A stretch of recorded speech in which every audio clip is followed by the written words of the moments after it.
understand very much. But let's put it into daily language. It is called do the right things. Widen the gap and then do the things right. Motorola first generation was doing the things right, achieved 3.4 parts per million. But there is a big danger. If you do the wrong things right, Yen can cook, so can you. What you cook, you cannot sell. What must you do with the food? If you are Johnson Duck, you can't sell a duck. What happened? Bring home, eat with your wife and children. Don't kick around, you know. Sony recently has a big problem because what they produce, they cannot sell. So GE, Jack Welch, is a very wise man. He learned the methodology from Motorola, but first, he makes sure that it is the right things to do. And he created the Jack Welch torture chamber. Put the deals and put everything into it. We torture it, we split it apart and make sure it is the right thing to do. Then we go out and do it right. So, in other language, it's called achieve effectiveness and achieve efficiency. The other areas that I've coined the word is offensive Six Sigma. The blue line is offensive. You must understand that business is war. Business is real war. People is out there eating your lunch. And if you're not careful, your lunch will be eaten. It's an offensive line. It is a line that doesn't show much feeling. Because when your market share widens, you encroach to other people's places. Have you ever seen your competitors suffering? You send your customer there? Some years back, Motorola, was McDonald's. It was having a Hello Kitty and there was a huge queuing up in Singapore. And it disrupted the social order to a certain extent, and McDonald's apologized. Put in full page in the Straits Times newspaper, apologized. He apologized to the old man, to the tall man, and to the young man, and to everybody else, except the neighbor. Why should they apologize to the neighbor like Burger King? See that already? It's an offensive line. The other area is the defensive Six Sigma, is to control the cost, lower the operating cost. So that's the two term. But in business, there are risks. There are two types of risks. Type 1 risk is called producer risk. It's good, but you rejected it. It's a good girl. She's not that pretty, she's not ooh la la, but she can be a good wife, but you rejected her. And you married a ooh la la, but it's not a good wife. Then there is type 2 risk. Bad, but you accepted it. That man promised you, mountains go down, river will run dry, my love for you will never change. And you married him. After honeymoon, you discover he cheated on you. He eat extra lunch. You see, in life, we make two kinds of error, type 1 risk and type 2 risk. So how can we reduce the risk? And that's where Jack Welch did the torture chamber. Make sure we will not commit type 1 or type 2 risk. And it is the right thing to do, and we will do the things right. So design for Lean Six Sigma. That's a word that was coined in America. Design for Six Sigma. Many companies today in Singapore and in the region is doing design for Six Sigma, or they practice Lean Six Sigma. And let me just share with you, in my research work, if a company is practicing design for Lean Six Sigma, it's a dangerous thing, extremely dangerous. Why is it dangerous? Because the first thing they're going to go is the cost. They want to reduce the cost, and they use wrong word, cut cost. Cut cost. Are you sure you want to cut cost? The first thing they cut is your salary. That's the cost. We know this equation very well. Profit is equal to price minus the cost. Lowest total cost strategy is to cut costs. There was a minister in Singapore talk about cut costs, and I have a chance to interact with him some years back. I say, sir, you mean salary and all those things that you want to cut? No, I mean Waste. Cut waste. You want to cut waste. You don't want to cut costs. If you go to SGH and you ask the doctor, surgeon doctor, I want you to cut costs. Okay, you choose the apparatus. You choose the string yourself. You operate according to the lowest total cost. You see that? It's dangerous. So any company that practices this lowest total cost strategy, it's in a very, very bad shape. Because there is an equation there. Profit is equal to price minus the cost. Why are you concentrating on one component? Because if the price climate, which is the price erosion, how much can you lower your cost? Because there is electricity cost, there's water, there's rental and everything. What kind of cost do you cut? You've got to ask yourself this question. And so what do they do? They will cut on bonus, they will cut on a lot of things. And when you are due for promotion, they don't promote you. And when they don't promote you, they give you 3 reasons, good reason, bad reason, and no reason. And recently there was one reason that was really bad. Your body got odors. You smell. Therefore I don't promote you. You see that already? That's bad reason. And you know what organization is that? Hey, come on, are you afraid? It's recorded. I know it's recorded. I'm born in LA. I knew it very carefully. Every single word that I do or use in this stage today, I've got to be very careful. But I always pledge my loyalty to my country and to a party. And only one party that I pledge my loyalty. So don't you misquote me. I show my loyalty.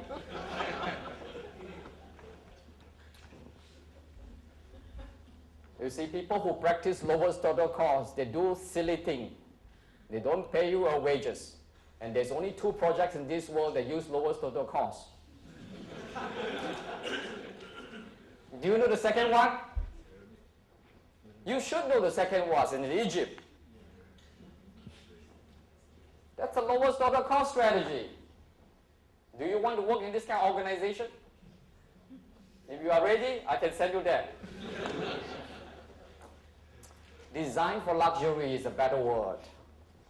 Design for luxury. You concentrate on a price, the niche market strategy. What kind of company that concentrate on this? There are some company, later on I'm going to share with you. Design for highest return on equity, which is the better strategy, the best strategy, which is investment strategy, which is what Warren Buffett has always been using it, profit. And we know it very well in business. We are talking about profit and sustainable profit and better and bigger profit. And so when you talk about Six Sigma, when you concentrate on the first generation, you concentrate on parts. And that definition or that methodology has dominated the world for a long time. And I was very surprised that in America, 85% of the Six Sigma training programs in America are still using the first generation.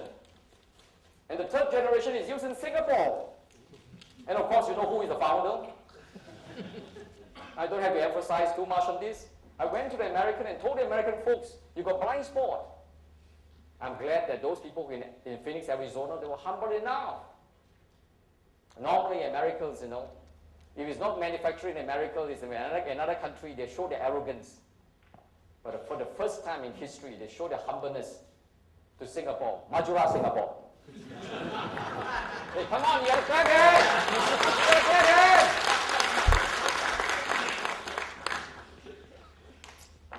I hope and I wish my father is here during this talk. You know. He'll be very proud that he has such a son that raised the flag of Singapore high in America. And louder, okay. Don't be frightened. So, design for profitability versus design for Lean Six Sigma. The third generation is design for profitability. And look at it very carefully. Hard drive, always competing on lowest total cost because the price erosion. They use a lot of Six Sigma tools, but they're still not very profitable. This is the better one. And of course, Singapore transportation is having a very superior situation, because as long as the price go up high, they can call somebody to press the button for price. You see that already? I don't want to mention the name. You know it very well. Our transportation price will always be rising. And the other one, of course, they have learned it very well. And because I was the consultant behind, they choose this. You see that already? My country is a wise country. Designed for maximum return. To design it big, small, still win. See that already? My wife has already registered my name in the 2IR, which means that I cannot enter. Because they know that she'll lose. So remember, when the IR open, go and see, but don't bring your money along. Because it's designed to win all. So Six Sigma mind always look out for profitable business. And of course, the best business is the horse business. In fact, 25 years ago, I did apply for a license from our Singapore government to run dogs in Sentosa. Not Sentosa, in Tekong, you know. They refused to give me the license. If they give me the license to run dogs over there, you know how rich am I? You see that? I don't have to take 80%, I just take 5%. The other 95% I contribute back. I still be very rich. Now, this is the first generation Six Sigma definitions. It talks about the Sigma value, the Sigma. The smaller the Sigma, the better it is. And of course, man, when you are in the 20s, you want to have Six Sigma, correct? Did you want to have Six Sigma? You try very hard right now, but now you have one United Kingdom. So, the spirit of Six Sigma is on target, no variation. In SPC language, it's the X bar, no R. So in daily language, it means do the right things and do the things right, no Sigma, and that's a bar. Let's look at it. The first generation is talking about parts per million. When you assemble the parts together, you get good parts, good assembly, and you have the final products. And then you use all the tools. The Lean Six Sigma tools are designed for experiment, SPC, FMEA, QC tools, Kaizen, CP, CPK calculation. But these are first generation. And even you go to the sales level, you're talking about do the things right. But it may not be the right things to do. I felt very sad that 85 to 90% of our Singapore Six Sigma program that is currently available and is being taught to companies, you know, they are using the first generation. In fact, if you see anybody in the company practicing Six Sigma, you must clap your hands secretly. Good, because they will drive the company crazy. They will go in to reduce costs. You see that already? But if you look at this picture, you begin to realize something. May I ask you, can you ask your mate to reduce costs? From Indonesia, you say, I want you to practice Six Sigma, lean. And when you come home, you get tau kwa, tau ge. Lean, of course. Become mean, you know. That's a very thin word. At the corporate level, do the right things. And of course, your gap will be widened, and that's the third generation. And of course, there is the huge body of knowledge in this area. We just don't have the time to cover all this part of it. From here, you begin to know the danger of first generation. You will need that. But first, get the third generation in, build the foundation of do the things, the right things, and then the second part, do the things right. Now, this part of it is the reality of most management teams. You look at this lever thing. You see the white variation here. You see the whole thing is a white variation here.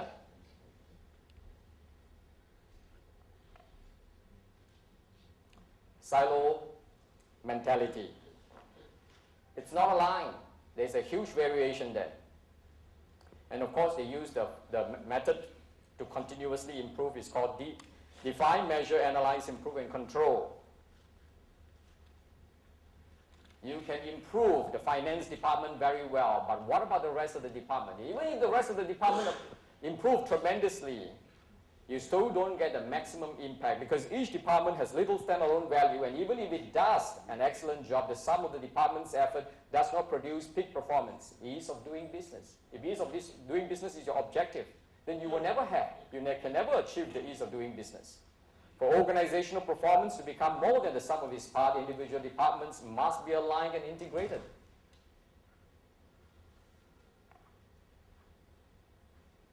Sub-optimization. Optimizing the outcome for a subsystem will in general not optimize the outcome of the system as a whole. There is a macro variation there. The noise is still there. So when you train people who wear the black belt, I'm very surprised. Some people go for 20 days, spread over 4 months training program. And earlier stage Singapore, some of the company paid $25,000 for the whole program. They thought they wear a belt, very arrogant. They wear master black belt, more arrogant. They didn't realize that in this hierarchy of black belts, you have green belt, black belt, master black belt, highest level green belt, grandmaster black belt. I used to wear that belt, but the highest level is no belt. Why should you still need a belt? You Six Sigma here, why do you need a belt? You don't need a belt. There is a micro variation. Do you think a black belt or master black belt can reduce this macro variation? Do you think any maid from any country, no matter how superior, how much training you provide to the maid, can reduce the waste in a household? When the husband is going to the IR to gamble, what kind of waste? Can anybody stop those kind of waste? No. If every Saturday you go crunchy, crunchy, you shout at the horse. I'm very surprised. Some people, they go to crunchy and they feel excited. The horse, the number. When the horse start running, they shout, number two, number two, number two. But the horse don't know that he's number two. Madness! Hey, come on.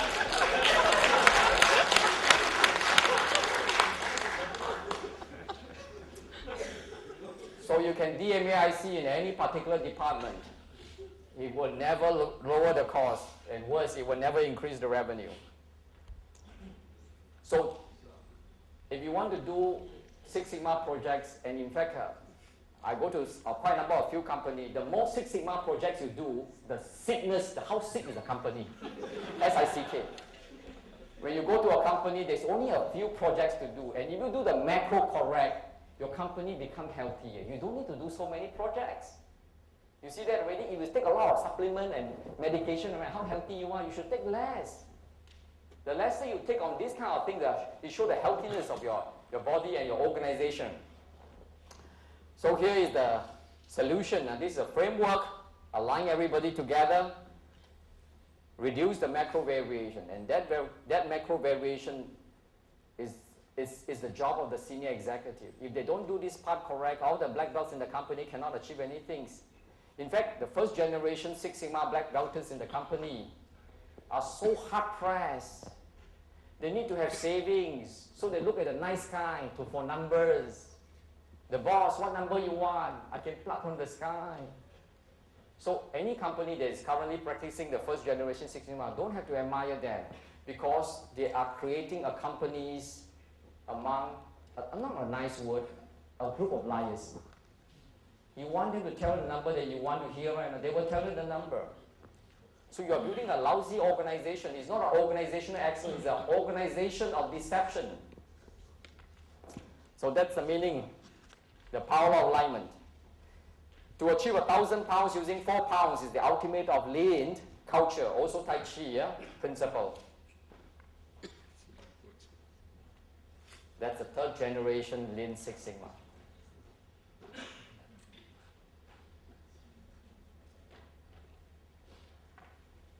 Organizational alignment. Align them together. On target, no variation at the organizational level. And of course, you know this Chinese word. For those of you who are good in English, Chinese word, you know that 吃不穷. No matter how you eat your buffet, you can't eat yourself to bankruptcy. 穿不穷. No matter how you dress, you won't get poor. 方向错，代代穷. If every Saturday and Sunday you go to Kranji and shout at the horse, It won't take long for you to go bankrupt. You see the logic here? Be careful. Your direction is very important. You have read the book by Robert Kiyosaki, Poor Dad Solve Problems, Rich Dad Seek Opportunities. The third generation always seek for opportunity. It's not that we don't have problems. We have problems. We still need some first generation tools, but we want to concentrate in a proportionate manner, depending on your organizational level. If your company have a lot of problems, then 60 or 70% of effort concentrate on the cost, then 30% costing on revenue. But your company has matured, then you should concentrate 70 to 80% of your effort and Six Sigma project on the revenue side, and only 30% on the cost, to lower the cost. This is my final slide. A 3 Sigma mind, even with 6 Sigma tools, can never achieve 6 Sigma result. My question to those people who are practicing first generation 6 Sigma is, who are the people you send for training? Are they the brightest? To some ministry and some statutory board, they tell me, Michael, I don't want to go for the black belt program because come back I must do so many things. So I must find excuses not to go. So finally nobody go, big arrow to go. Whoever is free, go for the program, 6 Sigma program.